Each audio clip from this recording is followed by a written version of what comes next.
Turkey's four-berth canal boat costs £228 a week to hire in high season. That works out at £57 each. You can take this holiday on any of Britain's 2,000 miles of canals, and if you're driving, you can leave your car at the hire boat base. And now Monty Don visits the Turkish coastal resort of Bites near Bodrum. Welcome to the Bodrum Peninsula, where water sports abound. I quite like this. And I like that a lot. Whoa. Now this is easy. Oops. I'm getting the hang of this now. Bites is not a massively overdeveloped resort. It's a small village, famous for its mandarins and lemons, and has still managed to retain some of its character whilst having all the facilities that tourists will need. The Eucalyptus Hotel sits right on the water's edge, in the centre of the resort. The beach is a bit gravelly, but it is literally a stone's throw from the pool. It's an excellent place for children. The children love being here and the waiters play with them and they thoroughly enjoy themselves and you feel safe knowing that they're having a good time here. You'll need a few days to recover from the relatively long flight and transfer. Then you'll be ready to hit the road.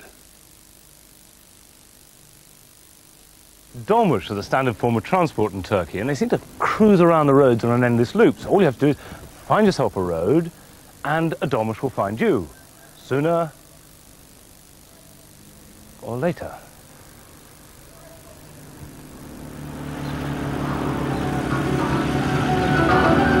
Hoşçakalın Ali Karnatçılar.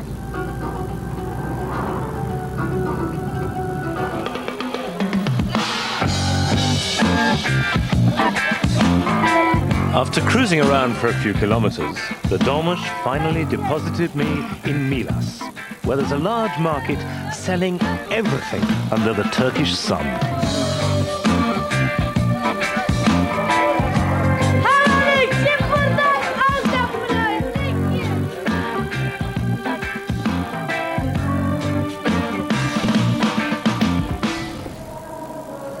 10 minutes down the coast is Bodrum, where you can gently ease yourself into the evening. My barber at home has never done this to me. Gosh, I wish he would. It's lovely. Pick up a new waistcoat made to measure for £6. And collect sandals made to order from the local prophet and gambler Ali Guven. Mr. Don, sandalye 2 finished. Thank you very much.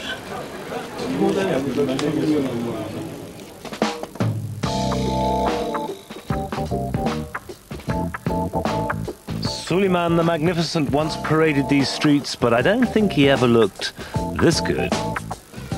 The call of Bodrum is irresistible. People are sucked into the streets from all over the peninsula.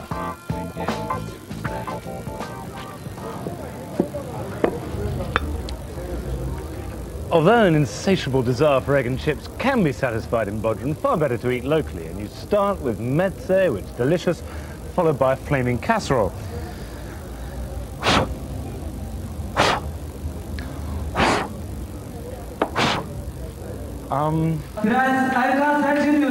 Let the floor show begin. I have to say, I don't normally come to places like this, but this I could not miss.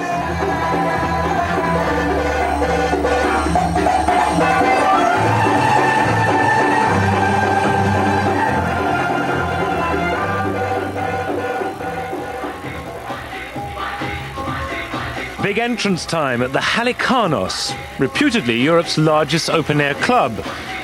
And they're playing my song. Monty, Monty, Monty. What a groover.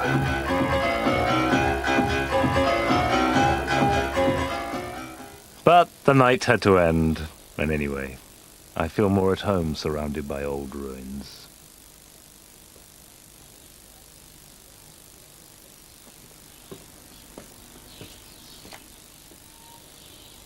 only 20% of Ephesus has been excavated. So you have to piece together usage and try and imagine what went on in this hidden city.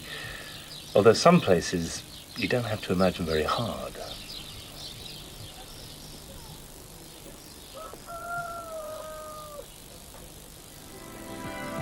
A week's holiday in Vitez this summer cost from £266, including flights, transfers and bed and breakfast at the hotel. The water skiing costs £8, the windsurfing £7.50, the rubber ring £5, and it's £25 per person to hire the catamaran for the day. The coach excursion to Ephesus is £35, including a stop off at the Carpet Village. Details of all the holidays on tonight's show are on CFAX, page 617. I just happened to notice that she was toddling back on her own with no idea where she was, and she was heading for the pool. She was about to go into the pool. Kids clubs may seem like the perfect solution for a family holiday, but how can you be sure your child is safe and happy? Before booking your holiday, check that your child is guaranteed a place. Some clubs do not run at either end of the season, and others say in their small print that they can close their clubs if there aren't enough children. When you're at the resort, check whether the children's club has its own room, and for any obvious hazards, unmarked full-length glass, blocked fire exits and proximity to busy roads or swimming pools. There should also be shaded areas for outside play. Most importantly, establish whether the children will be signed in and out for every club session, and make sure this happens when you take them. Another thing to check is where any off-site activities will be held and what exactly they'll be. Is there someone qualified in first aid, and would they take your child directly to hospital in an emergency? And finally, when they're on an excursion, make sure you have a point of contact at the resort. Kids clubs are used consistently by the major tour operators to attract the family market. But remember, unless you find out more about each individual one, you'll just be taking potluck. When we told Kirsty Young she was going to Naples, not surprisingly, she went out and bought an Italian phrase book. But no, we said, this is Naples on the west coast of Florida. It's also known as Little Venice, and it's next to the Everglades. Don't worry, I promise you, all will become clear. Well, Kirsty travelled there during May, which is the quietest time of year. Now, in the equivalent European resort, these would be hotels as far as the eye could see, stretching into the distance there. But they're not. They're condos, condominiums, apartments, flats. They're occupied by what the Americans call snowbirds, the people who travel down from the north every winter to stay warm here in Florida, here in Naples. But right now, they've all flown back home and the condos are empty. And when the condos are empty, the beaches are empty. And when the beaches are empty, the waters are empty. Apart from one lone jet skier. What would that be?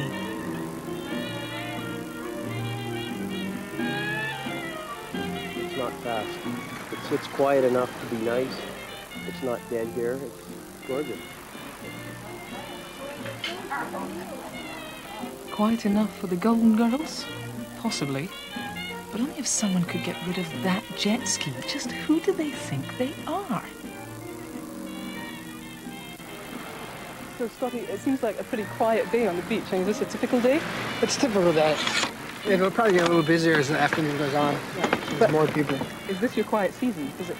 This is a quiet season. The busiest season is just ended about a week ago. Like I said, it's a retirement community, and it's quiet, so there's not a lot going on for young people to do like myself, unfortunately. So what do you get up to when you get some time off? I like to go boating.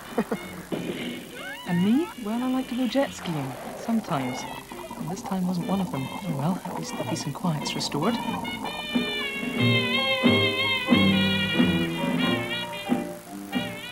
Shh, don't dive in. You might wake someone up. Some people may say it looks a bit too manicured, but old Naples is just beautiful, and there's an ambiance down there that's oldie world, if you like, old American, which we like. We love America.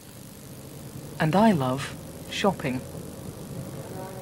And when the beachfront is quiet, the town is too. There's no traffic, shopping is less expensive, hotels are less expensive, restaurants are not waiting lines. It's just a really good time of year, and you get the real feel of the natives here. And also when it comes to shopping, this is your discount season. Everything's discounted. And the whole, I mean, golf is, any sports, shopping, everything.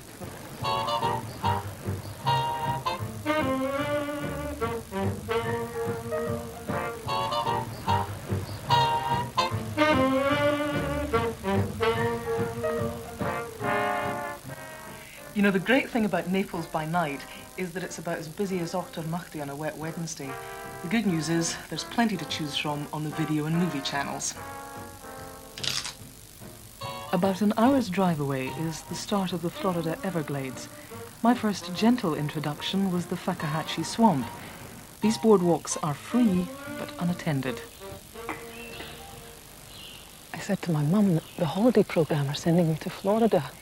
She said it'd be lovely, you know, all the beaches and the sunshine and the oranges and the smiling faces. Didn't say anything about alligators, though. It's quite scary and the water is so still. Every so often you see a ripple and you're not sure what it is. I'm a bit scared.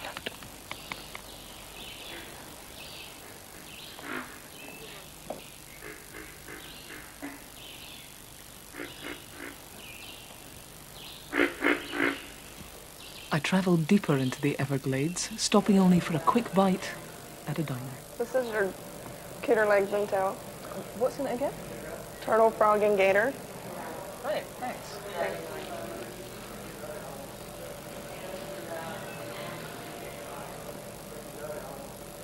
I'm probably supposed to go, ugh. Actually, it's not bad. Keep eating. Come on, more. It's very springy.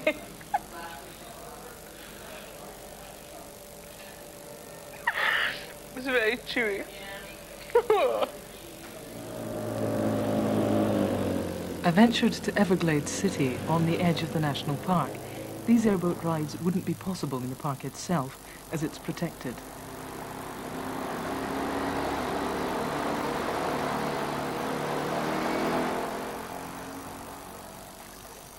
I got bit once on the side of the face. I was leaning over the boat and he came up and caught me in the face.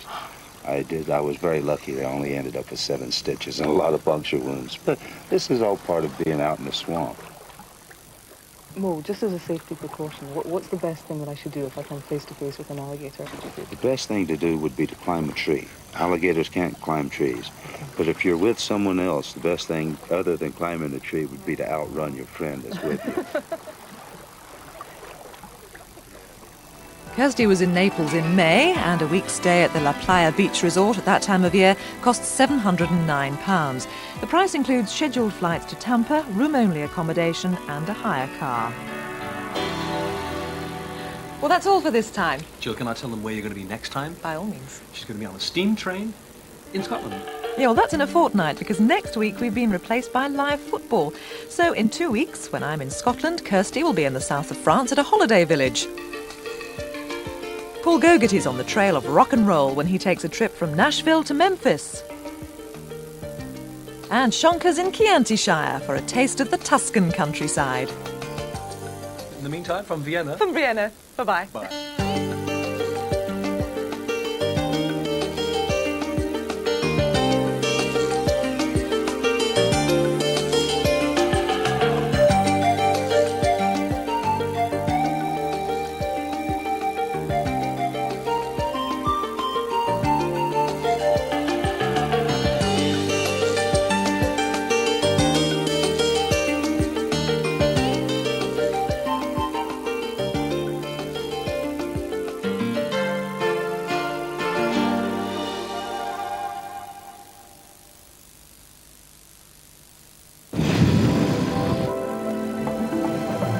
In search of his wild harvest, Nick Nairn sets sail for the Isle of Lewis, where he gets down to some serious fishing. Look! Hotting things up with his high-tech equipment, A scone cutter, trusty old blow lamp, and then little hand blender. Nick serves up Scotland's very best. Wild Harvest, tomorrow at 8, BBC Scotland on 2. I'm getting really hungry now.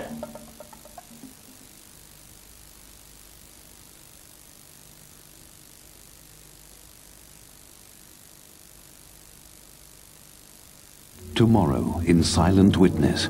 Witchcraft, Mr. Bird. Witchcraft, Miss Farmer. A series of bizarre killings leads to one conclusion. Some sort of ritual? Is your suspect weird enough for that? Is this a black thing, Mr. Adams? This is not a black thing. This is a personality thing. A dangerous secret threatens professional compromise. We shouldn't be here. I'm going to formally complain to the Home Office about your behaviour. Did you kill Mark James? If I did, you're standing on a very lonely spot with a psychotic killer. Amanda Burton in Silent Witness. Tomorrow at 9:30 on BBC One. From the Edge on BBC Two shortly asks what point intrepid disabled travellers are trying to make when they set off on hazardous journeys. At Great Ormond Street Children's Hospital in BBC Scotland in 1.5 hours, we follow a case calling for specialist treatment. To Albert Square first in BBC Scotland, where Phil should be giving all his attention to Kathy on their first wedding anniversary.